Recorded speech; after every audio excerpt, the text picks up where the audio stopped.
Es marzo de 1988. Las colinas de Santa Bárbara, California, están cubiertas de hierba verde brillante, todavía húmeda por las lluvias del invierno. El sol de la mañana rompe sobre los picos de los Padres National Forest y baja lento, casi reverente, hacia un valle escondido entre cañones y robles centenarios. El viento huele a eucalipto y a tierra mojada.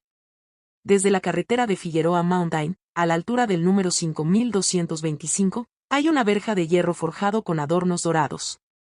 Más allá de esa verja, un camino privado serpentea durante casi 1 kilómetro entre árboles altos que forman un túnel natural de sombra y luz.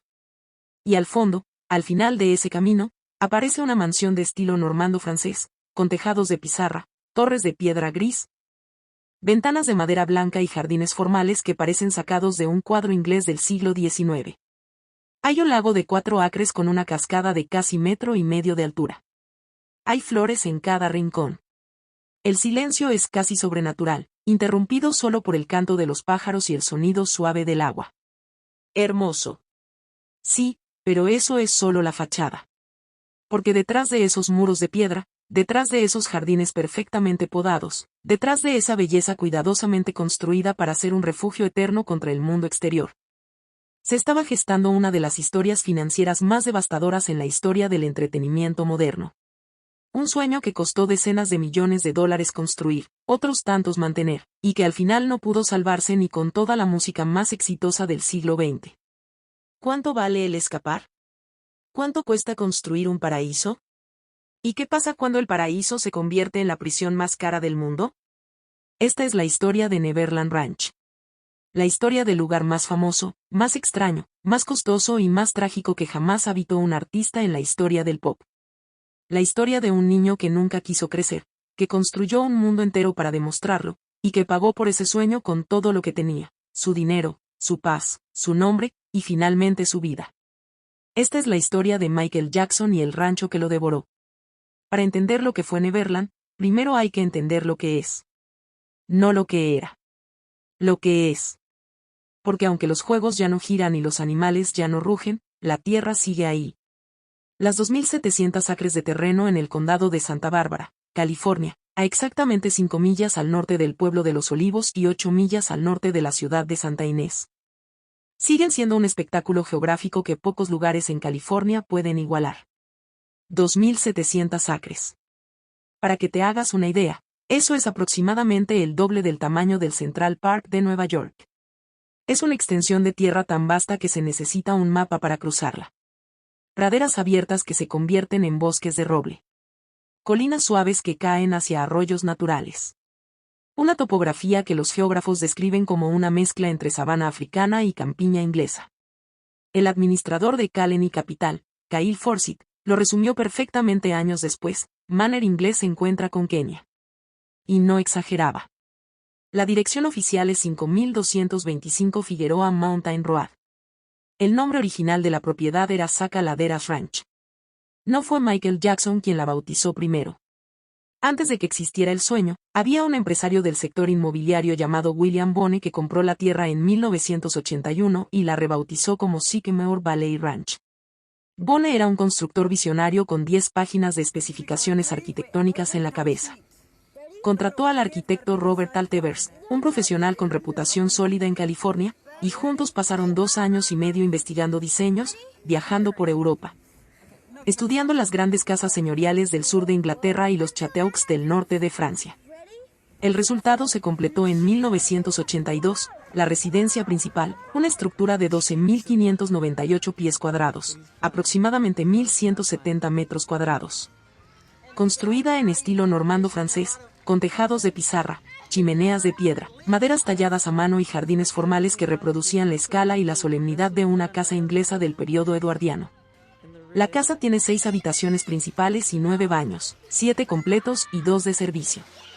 Los techos del salón principal tienen vigas de madera expuestas. Los suelos son de roble pulido.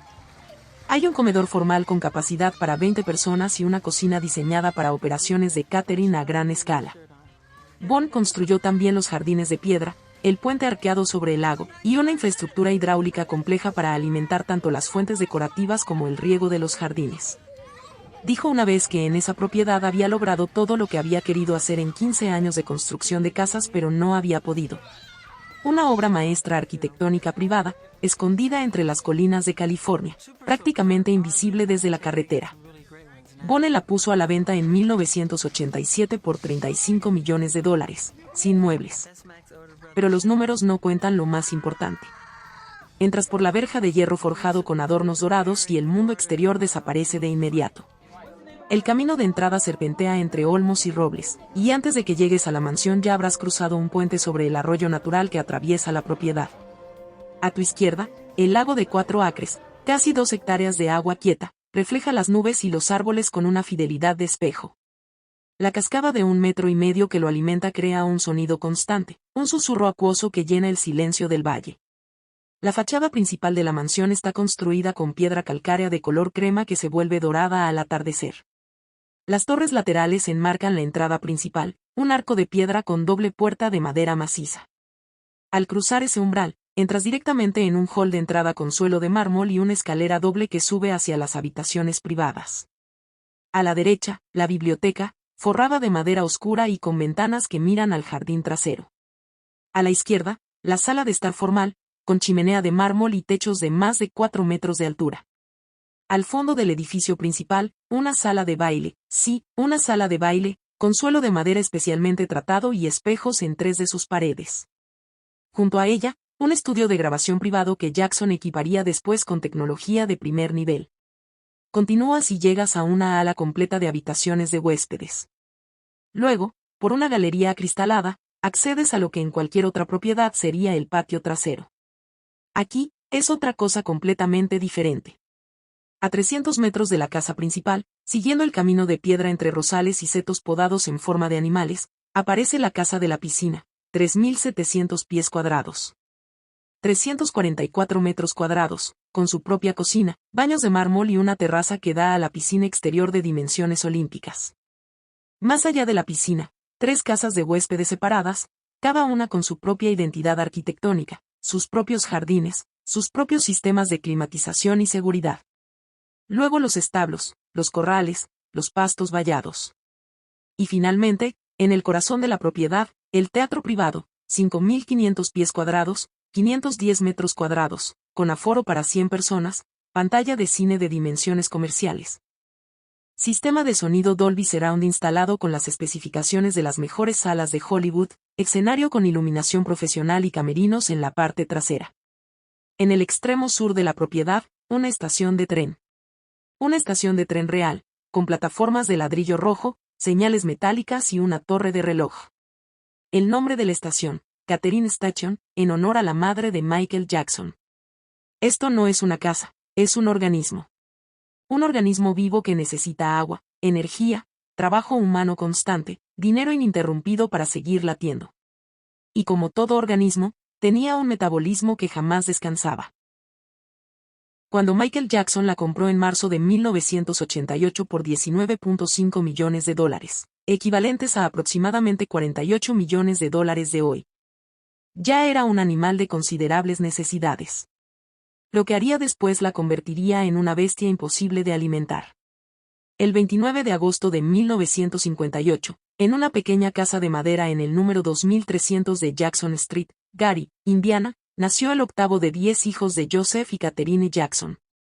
La calle se llamaba igual que la familia, aunque no era precisamente una señal divina. Gary era una ciudad industrial de acero y humo, con una tasa de pobreza entre las más altas del estado y un tejido urbano que combinaba bloques de apartamentos deteriorados con fábricas que teñían el cielo de un naranja oxidado permanente. El padre, Joseph Jackson, conocido como Joe, era operador de grúa en una planta siderúrgica. La madre, Catherine, trabajaba en una tienda de comestibles cuando podía. En aquella casa de 3 habitaciones vivían 11 personas. 9 hijos sobrevivieron. Un 10º murió al nacer. Michael Joseph Jackson comenzó a actuar a los 5 años. No porque lo eligiera. Porque su padre lo exigía. Joe Jackson era un hombre que había tenido sus propios sueños musicales frustrados. Había tocado la guitarra en un grupo de blues llamado The Falcons que nunca llegó a ningún lado. Y proyectó esa ambición sobre sus hijos con una intensidad que quienes lo conocieron describieron como aterradora. Los ensayos eran obligatorios. Las actuaciones, no negociables. Los errores en el escenario se pagaban en el dormitorio. Michael Jackson habló varias veces a lo largo de su vida sobre la naturaleza de aquellos castigos. Describió cómo vomitaba de los nervios antes de actuar, no por miedo al público, sino por miedo a su padre. Describió cómo Joe lo miraba desde el costado del escenario con una severidad que lo paralizaba. Dijo que de adulto, siendo ya el artista más famoso del mundo, seguía poniéndose físicamente enfermo solo con ver la cara de su padre. Me ponía tan nervioso que vomitaba, confesó en una entrevista. Mi padre era un hombre que me asustaba. En 1969, cuando Michael tenía 11 años, los Jackson 5 firmaron con Motown Records. La familia se mudó a Los Ángeles. Gary, Indiana, quedó atrás. Pero Gary no desapareció de la mente de Michael Jackson. Era la cicatriz que lo definía. Era el lugar del que huía cada vez que alcanzaba un nuevo nivel de éxito. Gary era la infancia que le habían robado, los veranos sin jugar, las navidades convertidas en ensayos, la niñez convertida en industria. En 1982, cuando Michael Jackson tenía 24 años, publicó Thriller. El álbum más vendido en la historia de la música grabada, más de 65 millones de copias en ventas puras, más de 124 millones de unidades equivalentes hasta la fecha. 6 sencillos entre los 10 primeros del Billboard Hot 100 de manera simultánea. 7 Grammys en una sola noche. La fama a una escala que el mundo nunca había visto, y que probablemente nunca volvería a ver de la misma manera.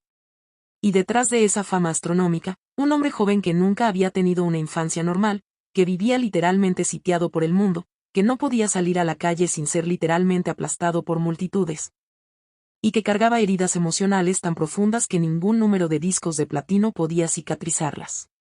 En 1983, durante el rodaje del video musical 666 con Paul McCartney, Michael Jackson visitó por primera vez la propiedad que entonces se llamaba Sycamore Valley Ranch.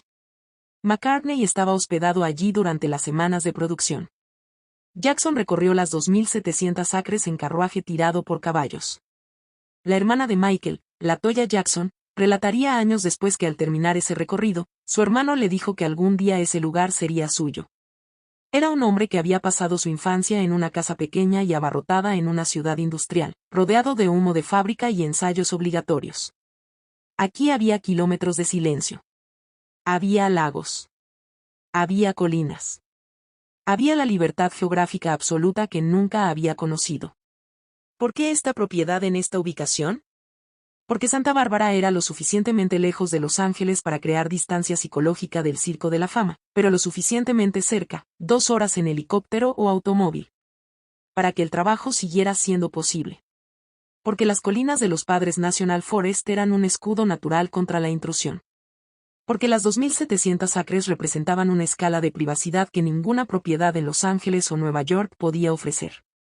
Y porque ese lugar, con sus praderas abiertas y su lago silencioso y sus jardines perfectos, era exactamente lo opuesto a la casa de la calle Jackson en Gary, Indiana. Era la infancia que quiso haber tenido. Construida con dinero real, en tierra real. Lo que construyó fue hermoso y también fue una decisión que lo perseguiría durante el resto de su vida. El 19 de marzo de 1988, menos de una semana después de cerrar la compra oficial, comenzaron las obras en Neverland Ranch.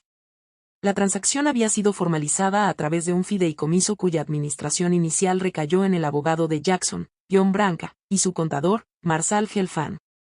Jackson disolvió esa estructura en abril del mismo año y se convirtió en el propietario directo. La decisión de construir y transformar comenzó con inmediatez militar. El arquitecto Robert Altenberg, que había diseñado la estructura original para William Bond, fue consultado para la fase de adaptación inicial. Sin embargo, la visión que Jackson tenía para la propiedad superaba con creces cualquier marco de residencia convencional. Lo que tenía en mente no era solo renovar una casa. Era crear un mundo. La primera gran inversión fue en el parque de atracciones. Jackson comenzó a adquirir rides, las atracciones mecánicas, de proveedores especializados en parques de entretenimiento. En el transcurso de los años 1988 a 1995, acumuló aproximadamente 18 atracciones mecánicas de diferentes tamaños y capacidades. La lista es extraordinaria incluso por los estándares de parques temáticos profesionales. Una noria de 65 pies de altura, unos 20 metros, encargada a medida al fabricante Eli Bridge Company de Jacksonville, Illinois. El pedido fue realizado en 1990 y costó $215,000 solo la noria. A eso se sumaron, un carrusel clásico, un zipper, la atracción giratoria en forma de jaula, un octopus, un barco pirata, un wave swing, un super slide, una montaña rusa infantil llamada Dragon Wagon, autos de choque, una Samba Balloon fabricada por Zamperla, un Logi Swing, un Spider y una sala de arcade completamente equipada.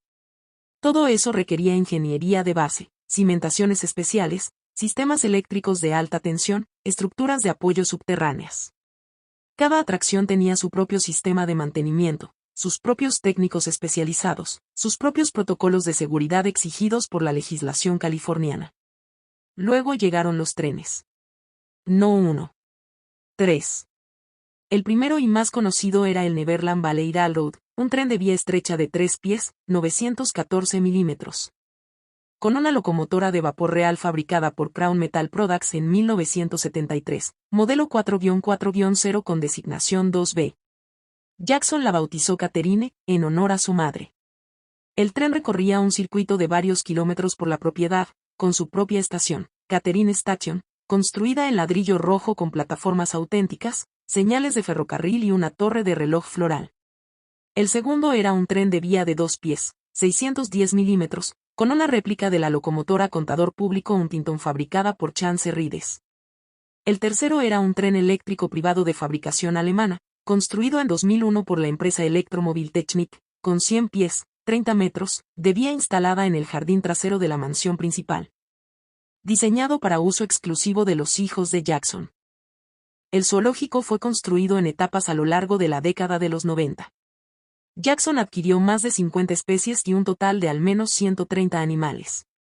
El inventario incluía 6 jirafas, 8 aligatores, elefantes, tigres, 20 monos exóticos, orangutanes, un oso, y la más famosa de todas las criaturas de Neverland, Bubbles. El chimpancé que había sido el compañero constante de Jackson desde mediados de los años 80 y que llegó a dormir en la habitación del cantante. Viajar con él en aviones privados y sentarse a su lado durante sesiones de grabación. El zoológico requería veterinarios de tiempo completo, entrenadores especializados, instalaciones climatizadas para las especies que no toleraban el invierno californiano, y cantidades industriales de alimento específico para cada especie. El estudio de grabación fue instalado con tecnología de nivel profesional, consolas de mezcla neve, micrófonos de condensador de primer nivel, aislamientos acústicos personalizados. A un costo estimado en varios millones de dólares adicionales. El teatro de 5.500 pies cuadrados fue equipado con una pantalla de proyección de dimensiones comerciales, sistema de audio Dolby, iluminación escénica completa y butacas tapizadas en tela de terciopelo rojo, encargadas específicamente para la sala. Los jardines fueron sometidos a un programa de transformación radical. Decenas de esculturas de bronce y piedra fueron instaladas a lo largo de los caminos. Apareció el reloj floral, un enorme reloj elaborado con plantas vivas, frente a Catherine Station. Los setos fueron diseñados en formas de animales y personajes de cuento. Se instalaron sistemas de riego subterráneos que cubrían cientos de acres de jardines formales y praderas cultivadas. En total, entre 1988 y el final de la primera década de transformaciones, Michael Jackson invirtió aproximadamente $35 millones adicionales en la propiedad, sobre los 19.5 millones de la compra inicial. La inversión total en el activo físico superaba los $54 millones. Cada innovación añadía comodidad y una factura permanente. Porque una noria no es un objeto. Es una obligación contractual con un técnico de mantenimiento. Un zoológico no es un adorno. Es un departamento de veterinaria con presupuesto propio. Un tren de vapor no es un juguete. Es una máquina con partes intercambiables, protocolos de inspección y personal certificado. Y el estudio de grabación, el teatro, los jardines, los 3 sistemas de trenes, las 18 atracciones mecánicas, el zoológico de 130 animales de 50 especies, las 3 casas de huéspedes, la mansión principal de 12.598 pies cuadrados, la casa de la piscina de 3.700 pies cuadrados. Todo eso, absolutamente todo, necesitaba dinero todos los días. Llueva o no llueva. Haya conciertos o no los haya. Haya acusaciones o no las haya. La belleza no basta. Sin adaptación muere. Y el sistema que Jackson había construido no tenía mecanismo de adaptación incorporado. Había sido diseñado para un mundo en el que el dinero entraba sin parar. Un mundo que, en unos pocos años, comenzaría a cambiar de reglas. Un palacio no se mantiene, se alimenta. Esta es la parte que los libros de historia del pop omiten cuando cuentan la historia de Neverland. No la maravilla del lugar. El costo de operarlo. No los sueños. Las facturas. Comencemos con el personal. En sus años de mayor actividad operativa, aproximadamente entre 1990 y 2003, Neverland Ranch empleaba a aproximadamente 100 personas de manera regular. Jardineros, guardias de seguridad, personal de limpieza, cocineros, mozos de cuadra, veterinarios para el zoológico, técnicos de mantenimiento para las atracciones, operadores de los trenes, personal administrativo, asistentes personales. Una plantilla que en términos de estructura y complejidad se parecía más a la de un pequeño parque temático que a la de una residencia privada. Los documentos judiciales presentados durante los procedimientos legales contra Jackson en 2005 revelaron los detalles más precisos disponibles sobre la estructura de costos. El mantenimiento mensual de la propiedad en sí, solo el mantenimiento físico, sin contar sueldos completos, ascendía a $358,600 al mes.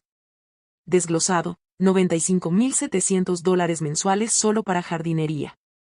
$51,900 mensuales para seguridad y mantenimiento básico.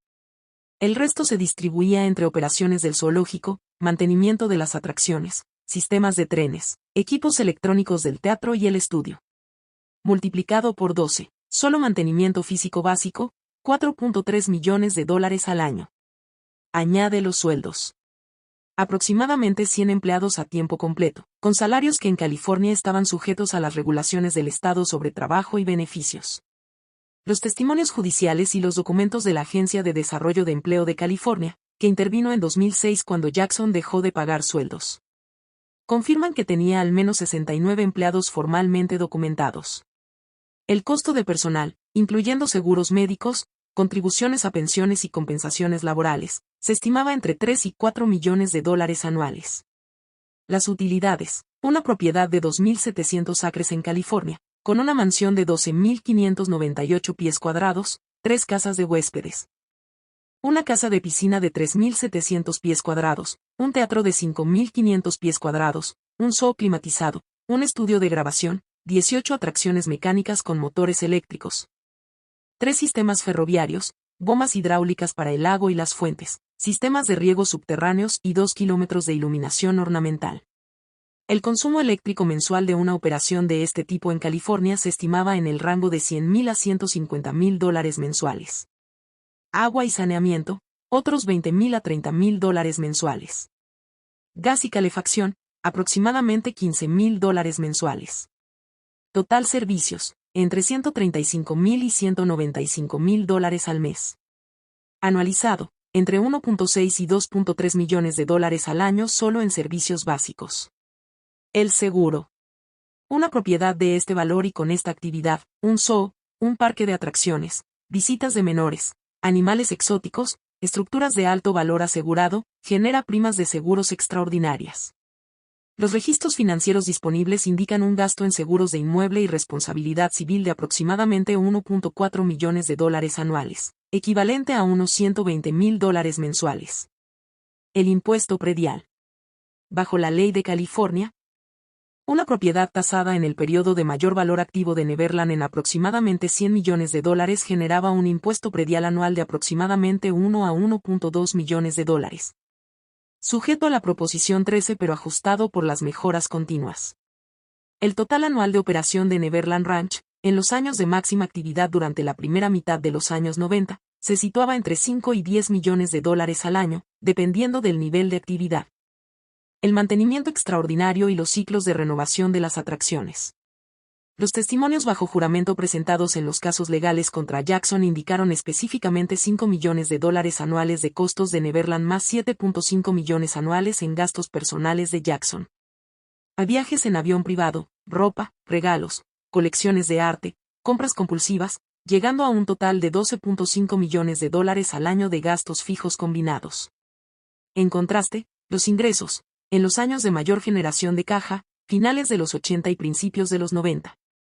Michael Jackson ingresaba entre 55 y 80 millones de dólares anuales entre regalías musicales, derechos del catálogo ATV, que incluía las canciones de los Beatles, adquirido en 1985 por $47.5 millones, y actuaciones. El margen era positivo. En teoría, los números funcionaban. Pero hay una diferencia fundamental entre ingreso y flujo de caja. Las regalías musicales no llegan en cuotas mensuales uniformes. Los derechos del catálogo ATV se habían usado como garantía para préstamos cada vez mayores.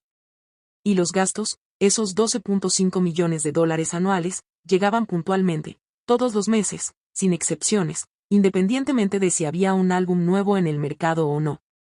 En 1994, después del acuerdo extrajudicial por las acusaciones de 1993, del que hablaremos en el siguiente acto, Jackson pagó aproximadamente $23 millones. Ese mismo año, los ingresos habían caído drásticamente por la cancelación de tours y la crisis reputacional. La brecha entre ingresos y gastos empezó a crecer. En 2001, Jackson usó su participación del 50% en el catálogo Sony/ATV, la herramienta financiera más valiosa que tenía, como garantía para obtener un préstamo de $200 millones del Bank of America. El dinero fue necesario para cubrir deudas acumuladas.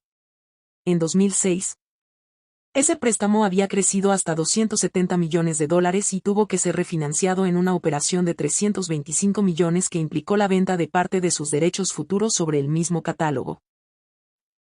Funcionó hasta que el mundo cambió las reglas. El 2 de febrero de 2003 fue el día en que el mundo de Michael Jackson comenzó a desmoronarse de manera irreversible. Esa noche, en el Reino Unido, la cadena ITV emitió un documental titulado Living with Michael Jackson, Vivir con Michael Jackson, producido y narrado por el periodista Martin Bashir. El documental había sido grabado a lo largo de varios meses de 2002, con acceso sin precedentes a la vida privada del cantante en Neverland. Las imágenes de Bashir y Jackson eran íntimas, largas, a veces desconcertantes. Pero había una escena en particular que concentró la atención del mundo: Jackson, en cámara, sentado junto a un niño de 12 años llamado Gavin Arvizo, describiéndolo como su amigo, tomándolo de la mano, hablando de la inocencia de compartir la cama con los niños que visitan Neverland como si fuera algo completamente natural, como si cualquier adulto que encontrara eso inapropiado simplemente no comprendía el amor puro. ¿Qué hay de malo en compartir tu cama? Es la cosa más amorosa que puedes hacer, dijo Jackson ante las cámaras de Bashir. El documental fue emitido 3 días después en Estados Unidos, donde lo vieron más de 38 millones de personas. La reacción fue inmediata, global y devastadora. El 18 de noviembre de 2003, a las 8 de la mañana, 70 agentes del departamento del sheriff del condado de Santa Bárbara ejecutaron una orden de registro en Neverland Ranch. Jackson no estaba. Se encontraba fuera del estado. Cuando los agentes de seguridad que trabajaban en el rancho lo llamaron para informarle que la propiedad estaba siendo registrada, el cantante no pudo intervenir. Los agentes pasaron 14 horas registrando la mansión, las casas de huéspedes, el estudio de grabación y las instalaciones del teatro. Incautaron evidencia que fue después presentada en el juicio. 2 días después, el 20 de noviembre de 2003, Michael Jackson fue detenido y fichado en la cárcel del condado de Santa Bárbara, acusado de múltiples cargos de abuso sexual a un menor. Quedó en libertad bajo fianza de $3 millones. Neverland nunca volvió a hacer lo mismo. Desde el momento del registro policial, algo se rompió en la relación entre Jackson y el lugar. La propiedad que había sido su santuario, el refugio construido piedra a piedra contra el mundo exterior, había sido invadida. Las manos del Estado habían recorrido cada habitación, cada armario, cada estante. Jackson describió la experiencia de manera repetida en los meses siguientes como una violación. Ya no puedo vivir ahí, dijo en diversas conversaciones con personas cercanas. Han contaminado el lugar. Pero la crisis no era solo emocional. Era financiera, y se aceleraba. El escándalo judicial de 2003 y 2004 coincidió con el periodo de mayor fragilidad financiera de Jackson. Las giras, la fuente de ingresos en efectivo más directa y confiable, eran imposibles mientras duraba el proceso judicial. Los patrocinadores se alejaban. Pepsi, que había sido durante años uno de los patrocinadores más significativos de su carrera, ya había terminado su relación con el cantante desde los primeros escándalos de 1993. Las regalías del catálogo ATV seguían llegando, pero estaban hipotecadas hasta el techo. El equipo de gestión de Neverland comenzó a reducir operaciones. El zoológico empezó a desactivarse, los animales fueron siendo trasladados a otros centros. El famoso Babels había dejado el rancho antes, en 2005, cuando fue enviado al Center for Great Apes en Bauchula, Florida. Las jirafas, los elefantes, los tigres, los orangutanes fueron derivados a otras instituciones. El zoológico, que había costado millones construir y equipar, fue desmantelado silenciosamente. En junio de 2005, después de un juicio de 5 meses y 14 cargos de abuso sexual, posesión de material pornográfico y conspiración, Michael Jackson fue declarado inocente de todos los cargos. El jurado de Santa María, California, deliberó durante 7 días y regresó con 14 veredictos de no culpabilidad. Pero la absolución no le devolvió Neverland. Jackson declaró públicamente que jamás volvería a vivir en el rancho. Ya no es mi hogar, dijo. Lo que le hicieron a ese lugar. No puedo volver. Se marchó a Bahrein, donde el jeque Abdullah, hijo del emir, le ofreció hospitalidad. La casa principal de Neverland fue cerrada como medida de reducción de costos. Las atracciones mecánicas quedaron inmóviles. Los jardines empezaron a crecer sin control. El silencio se instaló donde antes había música. Y el dinero seguía saliendo. Aquí es donde entra Tom Barrack. El amor no paga calderas. Aquí es donde entra Tom Barrack. El amor no paga calderas. Aunque Jackson no vivía en Neverland, aunque el rancho estaba cerrado y en estado de semiabandono, los costos operativos continuaban. Los préstamos sobre la propiedad acumulaban intereses. Los impuestos seguían venciendo. El personal mínimo de seguridad y mantenimiento seguía cobrando. Y las cuotas del préstamo hipotecario, esa deuda de $24.5 millones sobre la propiedad que ningún álbum nuevo podía cubrir, seguían sumando. El 25 de febrero de 2008, la empresa financiera Title Company, actuando como fideicomisaria del préstamo hipotecario, notificó formalmente a Michael Jackson que si no pagaba el saldo completo de $24.525.906.61 antes del 19 de marzo de 2008. Menos de un mes, la propiedad sería subastada en oferta pública. Neverland Ranch, el sueño construido con $54 millones y casi 2 décadas de amor obsesivo, estaba técnicamente a 20 días de ser rematada.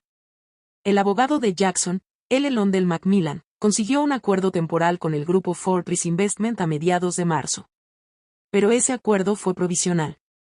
El 12 de mayo de 2008, la subasta definitiva fue cancelada después de que la firma de inversión Calen Capital, dirigida por el multimillonario Tom Barrack, compró la deuda por $22.5 millones.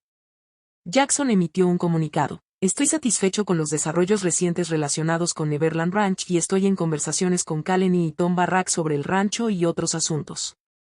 El 10 de noviembre de 2008, Jackson transfirió el título de la propiedad a Sycamore Valley Ranch Company, LLC, el nombre original del rancho bajo Bone, recuperado para uso corporativo. Una empresa conjunta entre Jackson, representado por Macmillan, y un afiliado de Calen Capital. Jackson retuvo aproximadamente el 12.5% de la propiedad. Calen tenía el control efectivo. Neverland ya no pertenecía completamente a Michael Jackson. El hombre que lo había construido todo había perdido el control de su sueño. El amor no paga calderas. Y las calderas de Neverland habían estado ardiendo durante 20 años sin descanso. El momento de quiebre definitivo llegó el 25 de junio de 2009 a las 2:26 de la tarde, hora del Pacífico. No en Neverland. En una mansión alquilada en Holmby Hills, Los Ángeles. Michael Jackson murió a los 50 años de edad, de un paro cardíaco provocado por intoxicación aguda de propofol, administrado por su médico personal Conrad Murray. Mientras Jackson se preparaba para los 50 conciertos de la gira This Is It que debía haberlo rescatado financieramente. La gira, que habría generado estimados de entre 400 y 500 millones de dólares, nunca se realizó.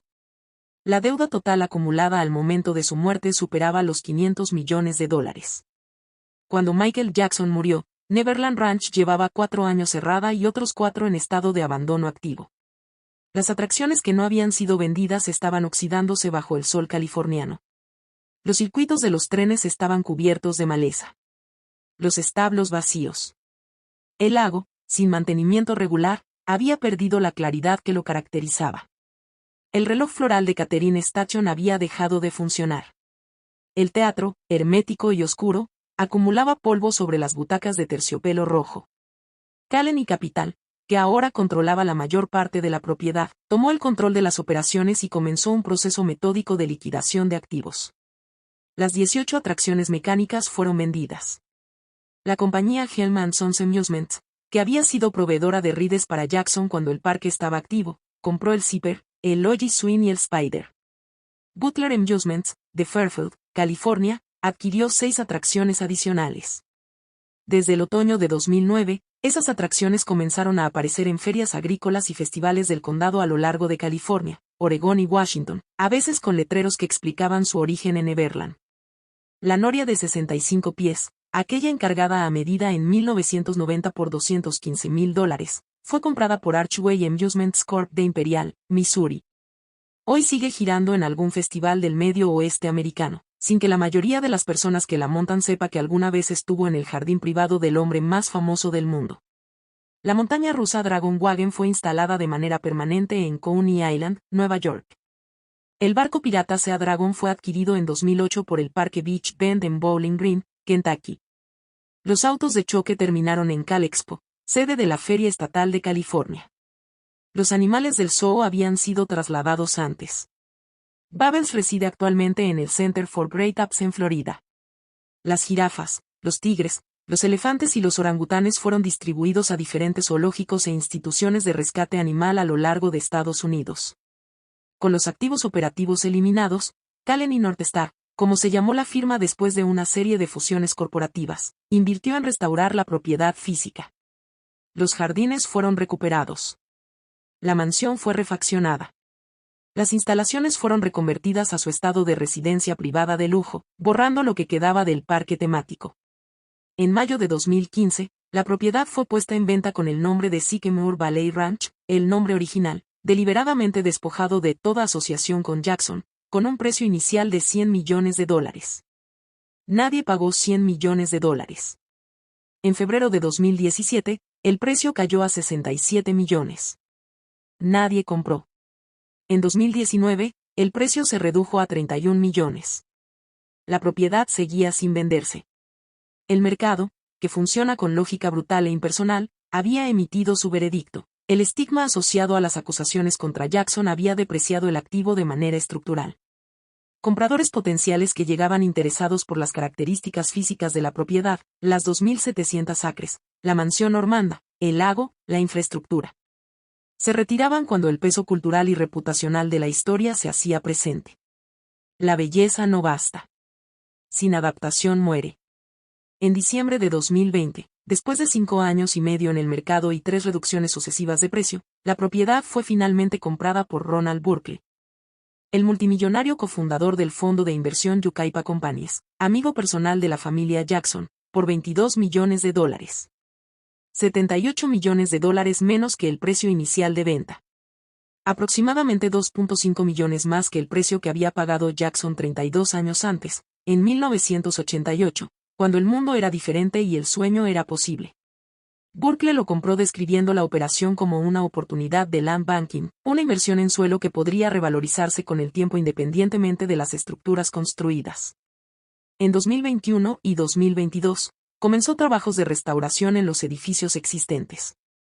En 2024, la propiedad tuvo que ser evacuada cuando el Lake Fire, uno de los incendios forestales del sur de California, quemó zonas cercanas al condado de Santa Bárbara.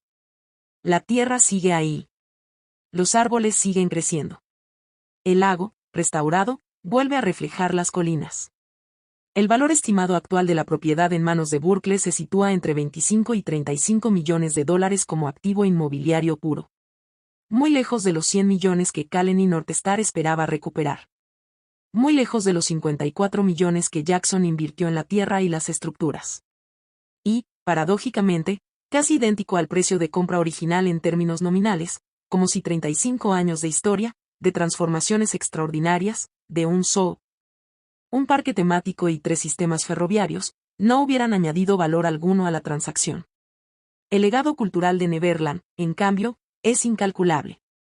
El lugar ha sido objeto de documentales, series, libros académicos y debates filosóficos sobre la naturaleza de la fama, la infancia, el trauma y el exceso.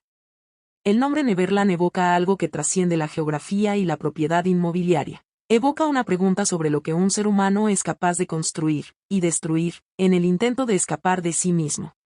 Entonces, ¿quién pagó realmente el precio de Neverland?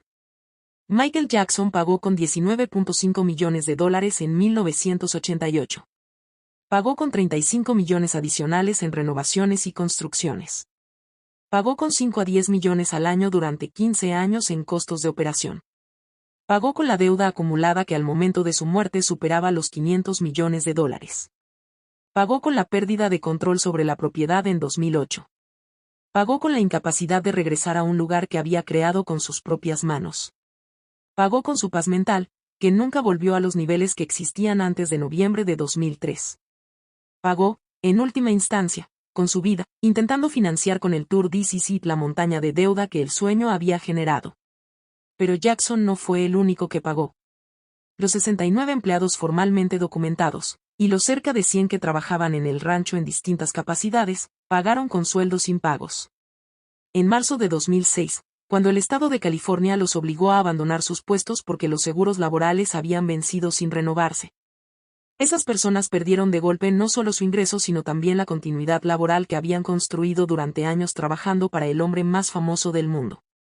Los animales del zoo pagaron con el desplazamiento, la ruptura de sus vínculos de hábito y la dispersión a instalaciones que ninguno eligió. Bubbles el chimpancé, que pasó su vida más activa al lado de Michael Jackson, vive hoy en un centro de rescate en Florida, a miles de kilómetros del rancho donde creció. Los acreedores, Bank of America, Barclays, Fortress Investment, Calen y Capital, pagaron con incertidumbre y con la exposición a riesgos que en varios momentos casi materializaron pérdidas totales. La comunidad local de Santa Bárbara pagó con años de intrusión mediática, helicópteros de televisión sobrevolando sus colinas, caravanas de periodistas por sus carreteras rurales. Y la permanente asociación de su nombre con una de las historias más complejas y divisivas del entretenimiento del siglo XX. Y nosotros, los que miramos desde afuera, pagamos con algo más difícil de cuantificar, la pérdida de la posibilidad del mito.